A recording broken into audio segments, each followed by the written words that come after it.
10th class exam రాస్తున్నారు, ఎట్లా రాస్తున్నారు ఏమిటి మామకు చెప్తే తెలుస్తుంది. అంతా చదివినట్టే ఉంది మావా, కానీ ఏమి గుర్తుకుండడం లేదు. క్వశ్చన్ పేపర్ వైపు చూస్తే మావా కన్నీళ్లు ఆన్సర్ పేపర్ మీద రాలుతున్నాయి. అయితే ఫెయిల్ అయిపోతారా? ఆవులు మేపుకుంటారా? ఏమో మాకు తెలీదు. రిజల్ట్ దాకా వెయిట్ చెయ్యాలా? ఫెయిల్ అయిపోయినా ఫీల్ అవ్వద్దు మచ్చా, మళ్ళీ కట్టి రాసుకోవచ్చు. మళ్ళీ కట్టి రాసినప్పుడైనా పాస్ అయ్యే ట్రిక్స్ ఉంటే చెప్పు మావా. క్వశ్చన్ పేపర్ బాగా చదువు, తెలిసినవి ఫస్ట్ రాయి, హ్యాండ్ రైటింగ్ గుండ్రంగా రాయి, సైడ్ హెడ్డింగులు హైలైట్ చెయ్యి.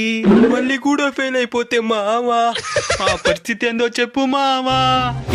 పిఎంఐ నా ఘనత మన మోదీ గారు సాధించలేదా? 10th ఫెయిల్ అయిన సచిన్ క్రికెట్ కే దేవుడవ్వలేదా?